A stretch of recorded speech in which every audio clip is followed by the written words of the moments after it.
Hai hai hai.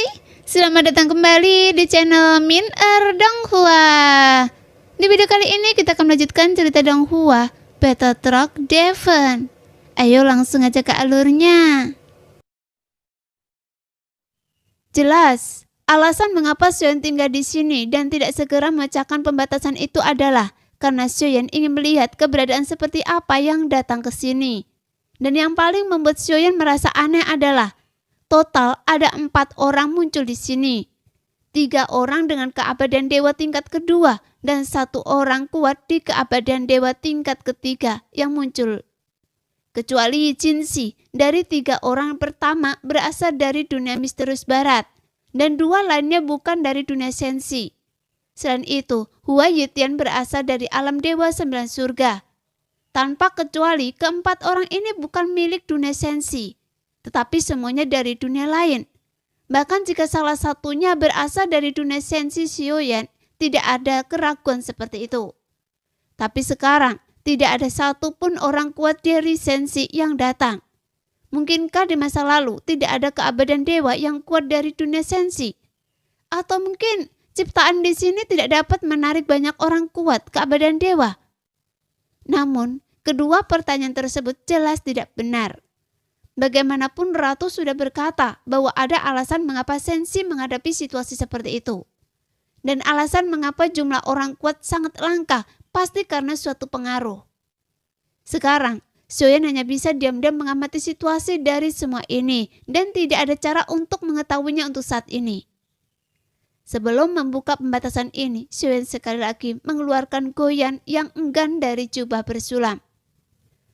Jangan marah karena semua orang memperhatikan, maka tunjukkan kekuatan Anda. Sebelum Goyan sempat mengutuk dan berbicara, Xiaoyan malah berkata. Setelah mendengar kata-kata ini, Goyan menjadi serius dan meledak dengan cahaya biru, kemudian langsung menyapu pembatasan pusaran kekosongan. Bisakah pembatasan ini dipecahkan? Harta apa yang ada di tangannya? Saat ini, Uyan bersama lainnya dan Hua Yitian juga muncul. Karena keempat orang ini adalah yang paling dekat dengan Xiaoyan dan mata mereka semua terfokus pada Xiaoyan. Sebelum mereka sempat bereaksi, tiba-tiba suara pecah terdengar dari pembatasan pusaran kekosongan. Itu benar-benar rusak. Mata Uyan dipenuhi dengan kilasan cahaya emas. Bagaimanapun orang-orang ini tidak dapat membukanya meskipun mereka bekerja sama. Tetapi cahaya biru yang keluar dari tangan Xiaoyan dengan mudah mematahkannya. Setelah suara pecah datang, Xiaoyan melihat retakan yang menyebar dengan cepat. Kemudian guntur di bawah kakinya tiba-tiba menyapu. Dan dia dengan cepat mundur ke belakang, meninggalkan 4 orang yang masih tidak sadar. Namun, meskipun itu hanya suara retakan yang terdengar dan blokade pusaran keampan benar-benar hancur, tapi itu masih diikuti dengan hantaman yang sangat kuat. Seketika mereka bergegas keluar dari pusaran air, karena keempat orang itu diguncang oleh dampak kekuatan ledakan tersebut dan terlempar mundur ke belakang. Minggir! Tepat ketika mereka berempat baru saja menghindar ketika hantaman dampak energi yang sangat kuat, tiba-tiba terdengar suara dan sesosok tubuh keluar dari pusaran dengan kecepatan yang sangat cepat. Sehingga semua sosok ini tampak malu. Setelah bergegas keluar, mereka meninggalkan tempat itu tanpa menoleh ke belakang. Karena sepertinya ada keberadaan menakutkan yang mengejar mereka di pusaran ketiadaan. Setelah selusin sosok terbang keluar, pusaran itu perlahan menjadi tenang. Pada saat ini, sosok Loang dan lainnya juga mendekat satu demi satu. Setelah melihat sosok yang muncul di antara mereka, wajah mereka juga terlihat khawatir. Melihat Xiaoyan dan yang lainnya tidak segera melangkah ke dalam, mereka langsung ragu-ragu dan tidak ada yang berani mengambil langkah pertama. Dan hanya Hua Yitian yang bertarung dengan Xiaoyan sebelumnya.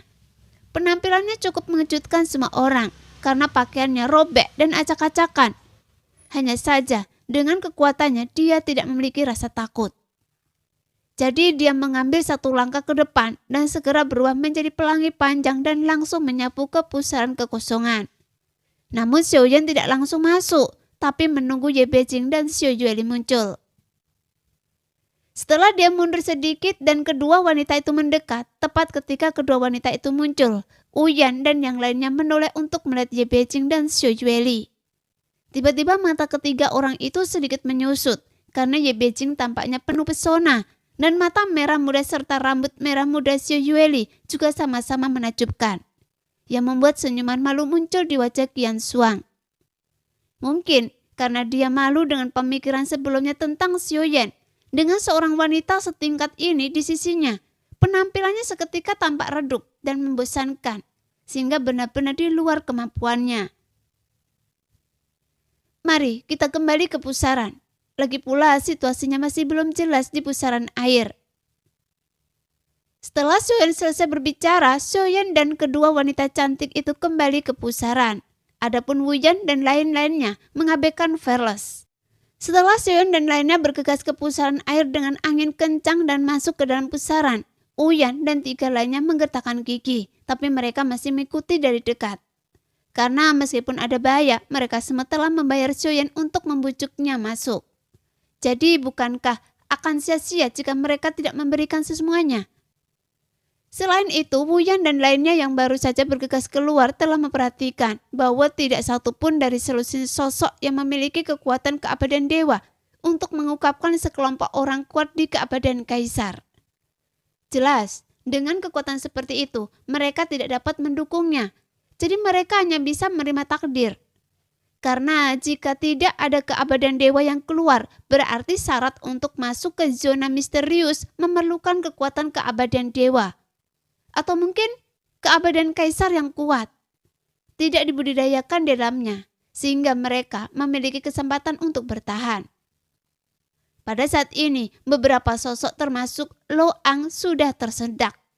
Dan kemudian mereka masuki pusaran ketiadaan secara sporadis. Namun tidak semuanya mengalir ke dalamnya. Beberapa akhirnya memilih pergi setelah ragu-ragu. Dibandingkan dengan ditakdirkan untuk mati yang merupakan hal yang paling menakutkan, mereka perlu memiliki pemahaman yang paling jelas tentang berapa kuat kekuatan yang mereka miliki. Setelah memasuki pusaran tersebut, ada sesaat cahaya putih seperti awan dan kabut, lalu awan dan kabut menghilang. Namun di sini bukanlah sebenua atau bintang seperti yang dibayangkan, melainkan di sini masih ada ketiadaan dan kekacauan. Hanya saja tidak seperti kekosongan Laut Barat, karena ruang di sini jauh lebih stabil dan lebih halus. Dengan kata lain, jika dewa keabadian bertarung di sini, hal ini mungkin akan menyebabkan runtuhnya ketiadaan dan menimbulkan badai kehampaan. Setelah melihat sekeliling, bintang-bintang di sini begitu terang, sehingga seolah-olah berisi bintang-bintang dan langit malam yang tak terhitung jumlahnya, yang langsung membuat Xiao Yan merasa bingung. Apakah masih ada dunia di sini? Xiao Yan tidak bisa tidak bertanya, karena dari dunia tanah hukum dewa yang rusak dan tak terbatas, hingga dunia nyata Xuan Yin dan alam lembah iblis abadi, ruang hampa di masing-masing dunia ini berbeda, dan intensitasnya juga berbeda. Jika tebakan saya benar, ini seharusnya milik ruang lipat dari kehampaan di dunia ini. Sambil berbicara, Ye Beijing memegang dagunya yang halus, menggunakan istilah yang belum pernah Xiao Yan dengar sebelumnya. Lipatan ruang dari dunia. Mendengar itu, Xiao Yan dan mata semua orang juga terfokus pada Ye Beijing. Dia tampaknya menikmati perasaan dikelilingi oleh bintang-bintang. Sekarang, izinkan saya menjelaskan apa yang disebut lipatan ruang kehampaan. Jika dunia dipandang sebagai sungai yang mengalir deras, maka lipatan-lipatan ruang itu seperti kawasan berarus lambat yang muncul di sungai. Mereka tetap berada di masa lalu. Jadi seharusnya tidak benar-benar ada. Saat Ye Beijing menjelaskan, dia tiba-tiba memasang ekspresi bangga di wajah yang cantiknya. Dan terus menunggu semua orang memuji pengetahuannya. Ternyata Nona Ye tahu banyak. Saat ini hanya Jenny yang mengacungkan jempol dan memuji.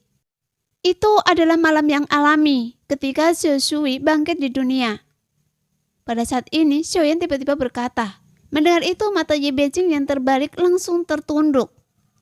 Jangan bicara jika Anda tidak tahu cara berbicara. Ye Beijing memutar matanya dengan marah. Nah, demikianlah video hari ini. Terima kasih sudah selalu menonton video Minute sampai selesai. Sampai jumpa lagi di video selanjutnya. Bye-bye.